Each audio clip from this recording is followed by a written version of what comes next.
Welcome to 10. Oh, goodness. Okay, I got it. We're still recording. Welcome to 10. This is the subseries Tech Culture brought to you in collaboration with BetterCulture. And so 10 minutes, unedited, talking about the 20 tenets of culture. So today we have a special guest. And tell us who you are, please. I am Kim Hoogeveen, Awesome. and one of the owners of BetterCulture. Excellent. Thanks for being here with us. So for folks who haven't listened to previous episodes of this, can you give us a highlight or overview of what BetterCulture is? Yes, we're work with a number of clients. Biggest picture, I guess, Shauna, is we are on a mission to help make the world a better place to work. Try to work with companies, how they can better attract, build, motivate, and retain terrific employees and put them in an environment they love. Great. And so 20 tenets, tell us about how you came up with 20. Yes. Yeah, it was a fascinating development on that. For several years, we were working with executives and really pushing them on their leadership style. And we developed 7 principles of leadership that we were training them on, and we think makes a big difference in terms of culture. And probably about 3 years ago now, maybe 4, we realized that we were missing the other part, which was, well, what should employees do, sort of bottom up, to help build and protect their own culture? And so we developed the 20 tenets of culture. And that was about a year-long process of talking to a lot of owners, executives, HR people, supervisors, and really pushing them on what is it you want in an employee? What would make an employee incredibly valuable to you beyond their technical skills? And after all of that and a lot of pushing and pushing some data around and survey data, we came up with these 20 elements that we think characterize employees that not only contribute to their culture, but they tend to also be characteristics of people who are really successful in life. Wonderful. So with this series, we're going through each of the 20 tenets per episode. So today we're on tenet 11, which is no gossip. Okay. Why is this important? Why is that important? Well, this is one that actually came up toward the tail end of our working with executives. But when we went back and checked with others, I got this reaction of, oh, yeah, I should have thought of that myself. That's really destructive. Several years ago, there was quite a bit of research data that came out on the characteristic of what they called psychological safety, people that felt in their work environment that they could trust the people around them and they had relationships that they could rely on. And when we got looking at the issue of gossip within the workplace, it's something that really eats away at that foundation of trust. One of the things that definition I heard that makes me smile said that gossip is when you hear something you like about someone you don't. Ew. I think there's some truth to that. Yeah. Yikes. Right. So, yeah, I'm just thinking about this and all of my many years in various workplaces. And you are so right about how gossip is just an awful thing. I definitely remember it when I was a younger employee working in various retail positions, but tell us about how this shows up in a corporate setting. Well, I think it's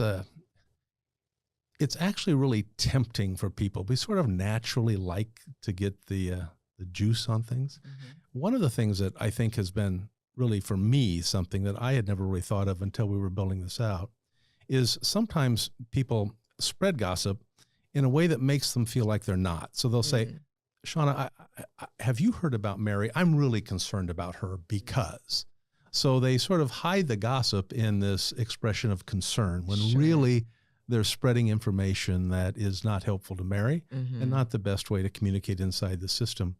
The other thing that for me is interesting is people have asked me, but Kim, is it gossip if it's true? And there was a politician many years ago named Frank Clark who said, there are many true things in life that shouldn't be spread around. So the fact that it's accurate or true, I think still doesn't give you a dispensation from the obligation to not spread damaging things about your colleagues. So those are the 2 of the factors that took me a while to realize that it is tempting. We can hide it by starting how we start our sentences. And it's really not a defense to say, but it was true. It still can be hurtful. It still can be hurtful. So let's say, I'm going to throw out a couple scenarios. So you're a gossipy type of individual. What are some tips or ideas you have for people like do that and want to improve? What a great question. One of the things that I think is important is we not only think about damage we might be doing to others, but how about yourself? Typically, I think it's true. People that gossip to you will likely gossip about you. Yep. And so even for your own reputation, I think if you think back to your work experiences, and if you've had someone that you've worked with who does tend to do a lot of gossiping, I would just ask you to reflect on, how did you really view them? How much did you trust them? So it's one thing to not do damage to someone else, but if you're not noble enough to take that line, maybe you would be smart enough to say it's not in your own interest either. Some wise words there. Any final thoughts on this? And this is just interesting because on the tenets, it's a single topic. And so it's interesting to just think about the different implications. So I often find myself sitting here reflecting as I'm hearing from the BetterCulture team. But any additional thoughts on this for people? I think some of these you can have other people cue you. I think this is one where it's one to not gossip yourself, but I would also challenge you a little bit. If you really want to go up to the high level, I would challenge to say, and when someone else is doing it, what do you do to shut it down? Yeah. Do you just passively listen and go away? Or do you have the backbone to say, I don't really think that's helpful. And I would appreciate it if you didn't spread that around to anyone, let alone me. Right. And I think when there's pushback, your gossipers will tend to stop doing it. That's true. They're like, okay, I don't have an audience anymore. Correct. Very interesting. Yes. Okay. You guys, I'm literally speechless because this topic is just it's fascinating to me. But I'm thinking about, okay, another scenario. So like you said, you're a receiver of the gossip, the guidance. Yes, I don't want to hear it anymore. What about the concern for Mary scenario? In terms of how Mary's feeling when she's being talked about, you mean? Yeah, or even for the person who's, oh wait, sorry, you're right, because that person was the gossiper. Right. Yeah. But okay, so to the receiver of that, and they have concern for a colleague, ideas, suggestions for them. I think generally, Shauna, in a work setting, we don't do a very good job of acknowledging when we've made a mistake, or we're going to, we're human. Yep. The question really is, do you go back and fix it? Yep. Do you ever go back and acknowledge that I could have handled that better?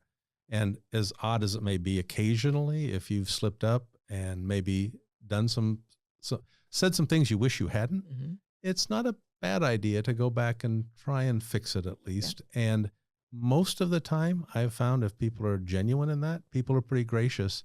And sometimes your relationship can even be better after you acknowledge a mistake. Great. Okay, this was a really good one. They're all really good, very interesting. And thank you for your time on this topic. Thanks. Always good to see you. Good to see you too.